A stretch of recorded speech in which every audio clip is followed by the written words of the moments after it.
Hey everybody, welcome to the podcast. I am Jamie, and this is the best magicians you have never heard of.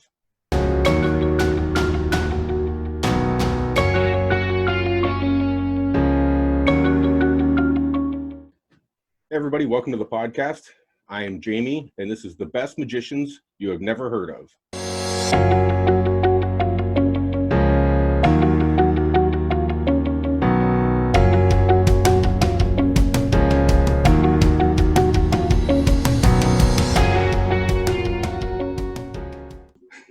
Hey Dan, how are you? I'm doing great. Thanks for having me on here. Awesome, thanks for being on. Can you take a minute and tell us a little bit about yourself? Yeah, I live in Fremont, California right now. I've been doing magic since 1999, and before magic, I was at PayPal pre-IPO. PayPal. What did you do there? I worked at customer service, then I moved into finance quickly. And back then, that must have been brand new.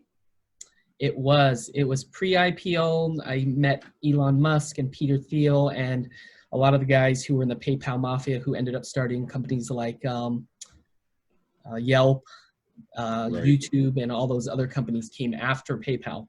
And I understand you do a lot of magic for companies like that, like Google and such. Yeah, Google has hired me 25 plus times. Oh, that's incredible. So what kind of magic do you really love? What gets your motor running? Anything that fools me. I'm right now loving Mentalism and creating a show that comes full circle, something that tells a story, kind of like a movie with twists and turns that culminate into a satisfying ending.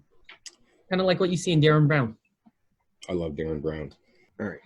So I read some rave reviews about you in some newspapers. They say you're amazing. How about a demonstration? Thank you, Jamie. Let's do something real quick with this here. Your thoughts determine your actions. Your actions determine your habits, and your habits determine your destiny. So it's more important now, more than ever, to think of positive thoughts. So I want you to think of a person, place, or thing that evokes a positive thought. Okay. Go ahead and name that out loud. Las Vegas. Las Vegas. What about Las Vegas makes you happy? Everything. I like the shows. I like the gambling. I like the lights. I like it all. That's amazing that you said Las Vegas, because before I even started, you can actually see that card right there. Nice. Let's do one or two more real quick. Okay. I want you to think of a date that means something to you, a month and a day. Okay. Go ahead and name that out loud. November 16th. And what's the significance of November 16th? That was my father's birthday. Your father's birthday? Yes. It's interesting that you said November 16th. Why is Because that? we're going to get... Because I actually have something right here. Nice. 6. Awesome. I love that. That's fantastic. And you got one more? Absolutely. Let's do one more. I've got here in my notes application something kind of special, but let's start off with this. I'd like you to think of a number between 1 and 100, please. Okay. Go ahead and name that. 67. 67. And you could have said any number, correct? Yes. It's amazing that you said 67, because right here, inside my notes application is a list. Every single thing on this list is different. Let me turn down the screen brightness for you. Okay. What do you see on number 67? Reed's Ginger Ale. Thank you. I would love to share a Reed's Ginger Ale with you. Nicely done. Very nicely done.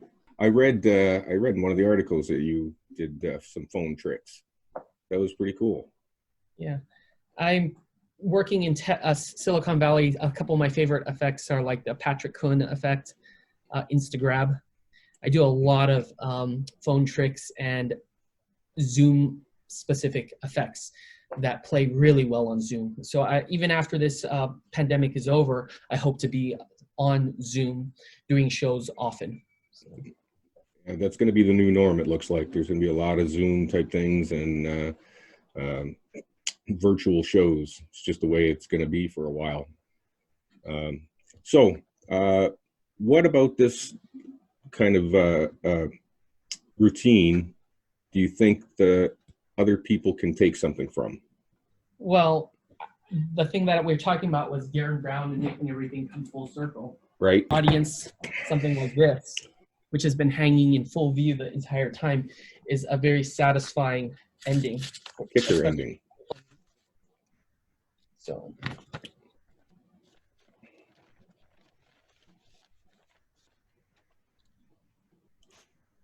The best magicians you never heard of.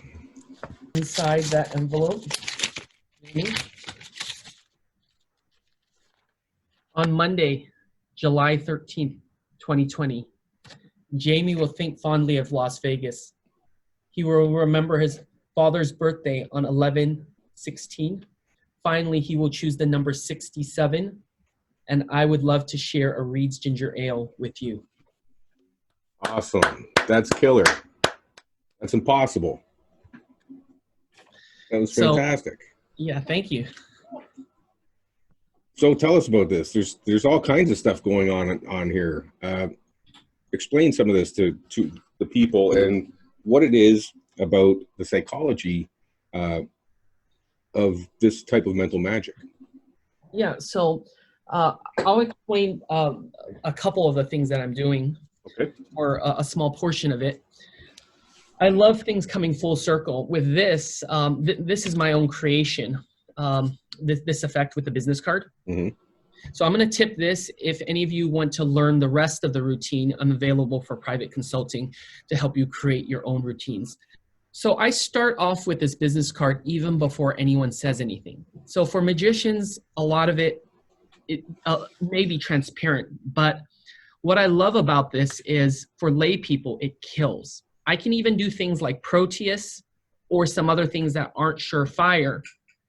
And if it misses, I can go to this. Otherwise, I can save this for the next effect. So it keeps on rolling. It allows me to take chances for when I'm doing my full routine. So what ends up happening is I'm holding this stack right here, and I'm also holding the business card here before anything starts. I transfer it in this hand, and I have a secret helper load on the card. And then the only thing I have to do is do a double lift after it's loaded. This card is first blank. You can justify it by how amazing would it be? And I'm usually standing up or moving into this position. So I transfer this to this position and I just say, how amazing would it be if Vegas was on there? And it's a double lift. After that, I'm gonna drag to this position, peel off one so I'm coming off clean. So you're doing a KM move. The KM move, correct. And then now I'm completely clean. And with this, I've gotten some of the best reactions. The coolest thing about this is the time from the moment they say the word to the review is usually less than 10 seconds, usually 6 to 10 seconds. So to me, that's really powerful. Well, the fact that you hold it out there ahead of time, the first time I saw it, I thought, well, this is weird, and what's going on? And then the second time I saw it, I realized that people have to notice it. They're going to see it, and they're going to, why is he holding it there? And so they're going to be conscious of it. So when you do the reveal at the end, and they see it happen, it's more impossible, because they already had their mind on that card. They're not going to forget it. They knew it was something. So. Yeah, and for magicians, it comes back to the fact, even if they catch the double, then we go back full circle, and their thing is here as well. Right. So, and with most people, I try to do things that no one else is doing, and most magicians now, they're doing masking. Like, they actually have that masking thing that we all know about in the Zoom. I've got one. So everyone's doing masking, and mine isn't using masking, and I'm proud of that fact. But actually, I'm more proud that my wife created that one confabulation. She put everything together. Well, that's the kind of trick that is going to be more popular in the future, doing these kind of shows. Back in the day when, David Blaine and Chris Angel first started the big street magic movement kind of stuff, you heard all the other magicians saying, oh, you can't do it live, you shouldn't do it on TV, and oh, he's using this or he's using that. And that's what it is these days. That's the way it's going to be, is you got to learn to own that rectangle, and you can do some amazing things. Yeah. If you want to be famous, you got to do what the famous guys do. Look at David Copperfield when he's making the Learjet disappear, the Orient Express disappear. He can't do that live, or he probably could, but it's best on the TV medium where he can exploit every part of that medium. And that's what's going to really make people push the limits, I feel. Yeah, you're going to see some different thinking. I know you probably know that I like to make gimmicks, right? And that for me is, I don't use a lot of gimmicks, but I love making them because of the creative mind space that it puts me in, because I have to come up with these crazy ways to make things happen, right? And I love that kind of creativity. So that's what I think. Do you believe that that's what's going to happen with Zoom now? That kind of creativity? Absolutely. There's going to be a renaissance. People are going to think of what's interactive and what plays well. Certain things that previously you thought would play well, it might not play as well. Certain things. I love things like any card, like Richard Sanders' any card. Any card, any location. Or I just got Xeno, and I just got a couple other things, but I feel that we should be doing more powerful tricks that are interactive. And if you're just performing for people, like I still do a 3-shell game once in a while on my shows, but it's not as interactive because you're passively watching for a lot of it until you ask people to call out in the end. Yeah. So I mixed feelings about keeping the 3-shell because I've done it for close to 20 years now. Yeah. And I love it, and it's so clean. What do you think other magicians should take from this, from that idea to make it in this type of environment?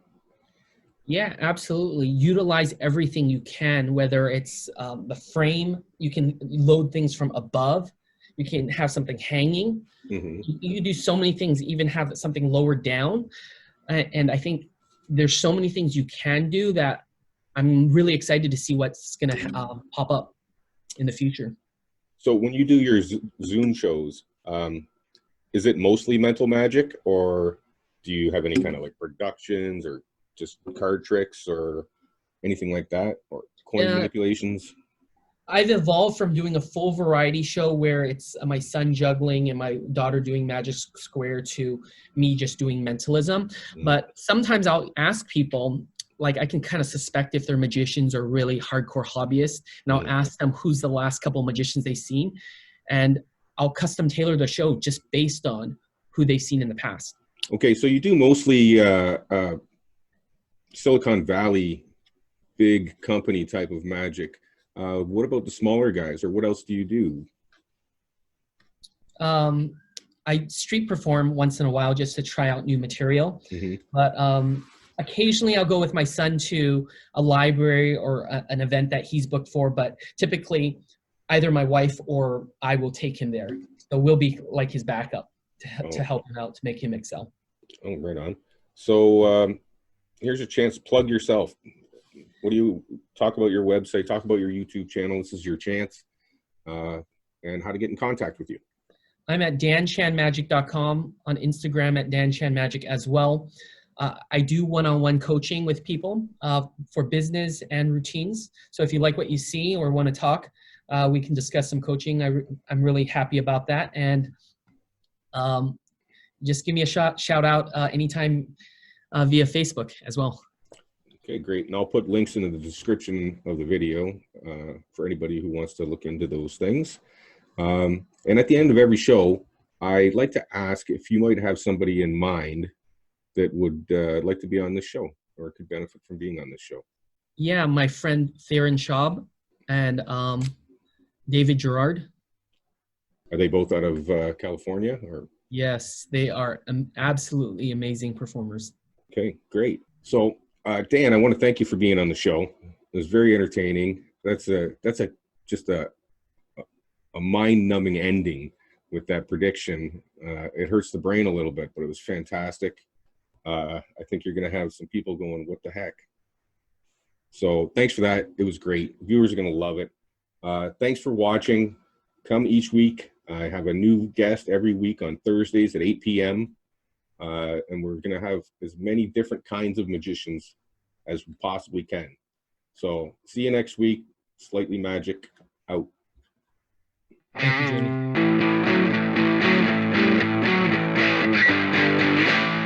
Hey, Jamie, can I show you one more? Sure, absolutely. What do you got? Perfect. We've got a couple cards here. I'm going to pull out the Ace Diamonds. Typically, we would do this live and signed. Okay. So I am going to put JM for your initials, but we can also put a symbol. So go ahead and give me a symbol. A baseball. A baseball. I'm not very good at drawing, but let's see. I don't know if I drew a baseball or that basketball, but right there. The card close enough. goes into the middle of the deck. Mm-hmm. You can see it jump to the top like that. Yes. Just into the middle, back up to the top. I'll keep on doing this, Jamie, until you applaud, okay, my friend? I meant really applaud, but that's okay. We'll put that right here. You can actually see the moment it goes into the middle of the deck. Actually, it's going to go there. Nice. We'll do it one more time. A classic ambitious for you magicians with a kicker ending. Once again, you can see the moment it goes in.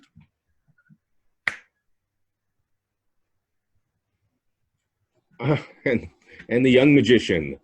And that is my son, James Chan. And you can see that is the same card. No duplicates. Pure sleight of hand. That is awesome. Now that's an ending to an ambitious card. That is it.